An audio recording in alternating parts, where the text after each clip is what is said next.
In Cons of Tarkir, we're introduced to the concept of changing the past to affect the present. One example of this is on the card Meandering Tower Shell, which is a massive turtle with a citadel on his back. However, when Sarkhan goes back in time and restores the dragons back to power, and dethrones the ruling Khans of the time, you see the Wandering Tower Shell released in Dragons of Tarkir, which is the undead version of the one of the Sultai cities.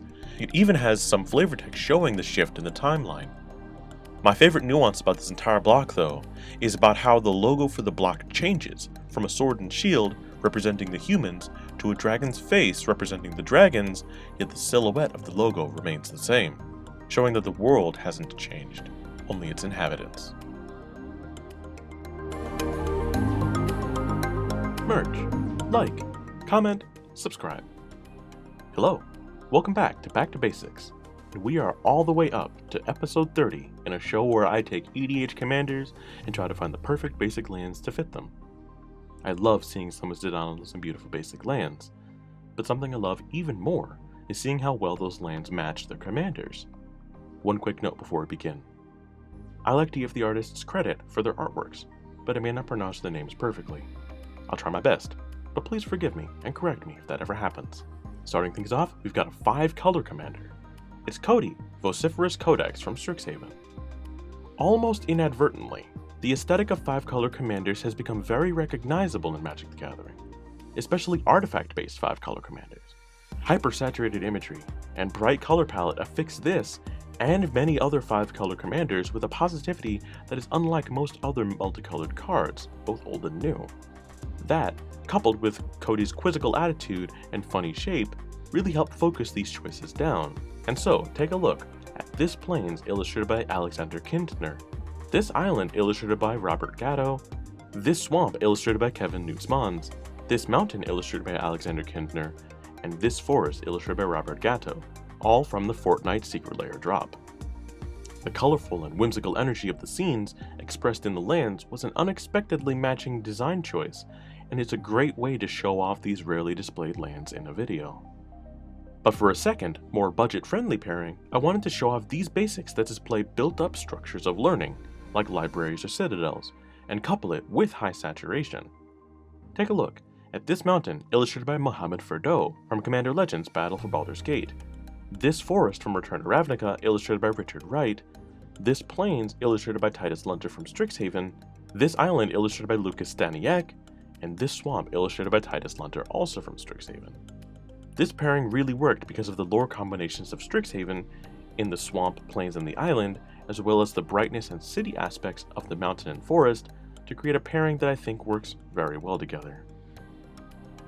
Second on the list, we have one going way back into Magic the Gathering history. It's Aboshan Cephalid Emperor, illustrated by Christopher Mueller.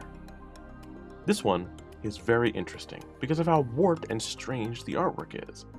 Aboshan appears to be the only form in the artwork that is in color, the rest being so dimly saturated that it's almost grayscale, and the compositional setting is so high contrast and amorphous that it's hard to tell what is sculpted rock, what is natural rock, and what is actual living entities. Upon looking at it, I realized how much I liked the styling of it, and how I wanted to capture that strange otherworldliness this commander exemplifies. So with that in mind, I have 5 pairings for you to look at. The first is this island from Invasion, illustrated by Tyrese Nielsen, that emphasizes the old border and the linework style that was trademarked to the old style of Magic the Gathering artworks. Or, you could choose this island illustrated by Randy Elliott that helps emphasize that yellow color in Aboshan's face and throne seat. Or, you could go with this iconic island from Tempest, illustrated by Randy Gallegos, that has the strong blue to match the frame of Aboshan's Magic the Gathering card, while also following that deep contrast that's also present. For modern borders, you could check out this island from Shards of Melara that shows off a series of completely bleached cliffs that match the background of Aboshan almost perfectly with how washed out and high contrast it is. Or finally, you could go with my favorite of the bunch, this island from Time Spiral that I think captures everything. The amorphous imagery, the dark color palette, as well as capturing the blue, yellows, and grays as well. All of these worked spectacularly, and I feel very proud of how this one shaped up, especially the fact that a case could be made to simply use all of them and achieve a unique color palette that would be very specific to this hyper-unique and specialized commander.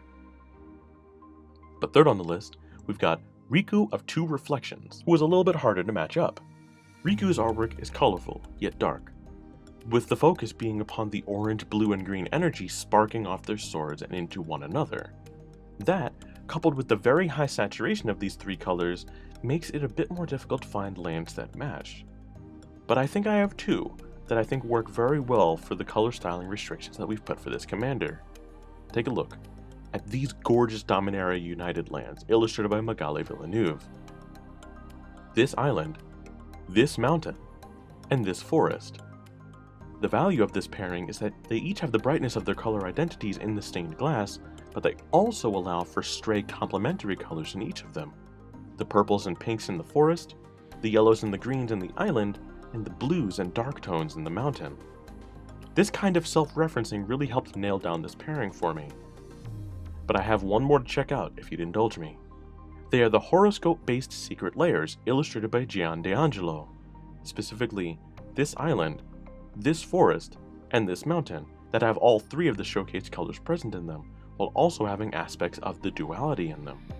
The harsh dividing line in the forest and the island helps to resemble the reflecting image that Riku of Two Reflections represents both in his card art and in his gameplay. And fourth on the list, we've got a rare one, Niambi Faithful Healer from Magic 2020.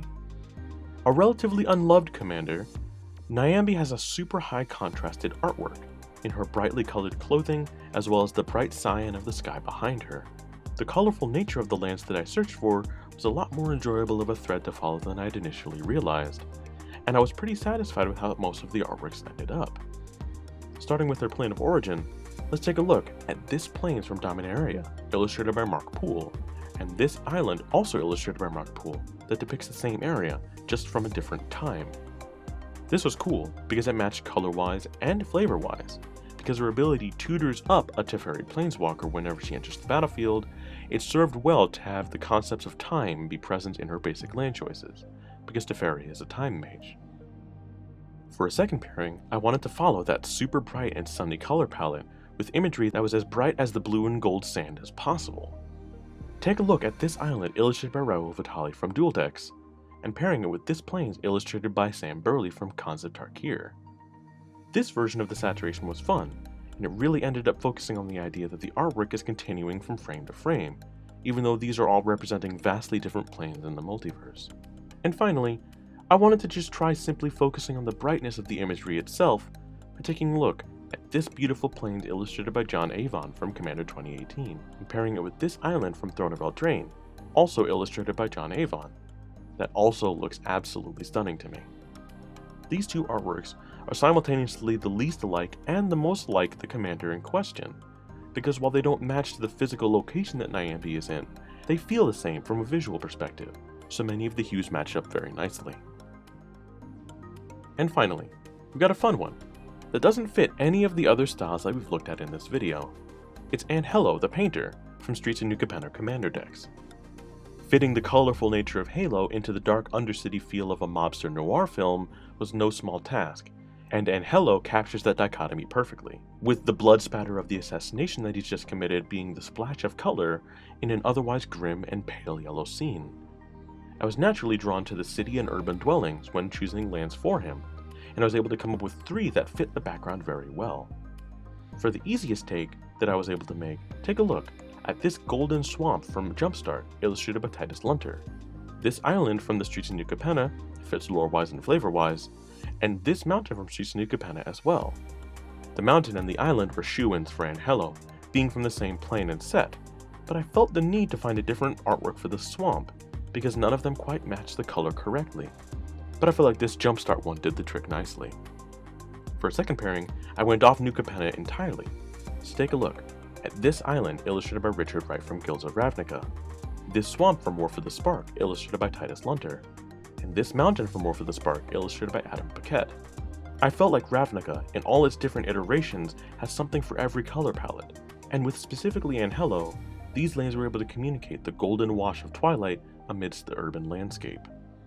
And for the third, most abstracted pairing, take a look at this island from Concept Tarkir illustrated by Adam Paquette, this swamp from Return to Ravnica also illustrated by Adam Paquette, and this mountain from Commander 2019, which is a reprint of the same mountain from Return to Ravnica, with more green emphasis, illustrated by Richard Wright. My favorite lands in all of these pairings were the swamps, because of how grim yet colorful they feel, which matches the Streets of New Capenna vibe perfectly in my opinion. But there you have it, 5 more commanders sorted for which basic lands I think match them best. But I want to see what you think. Tell me which commanders you'd like me to try and pick up basic lands for. Comment below and let me know, and have a great day.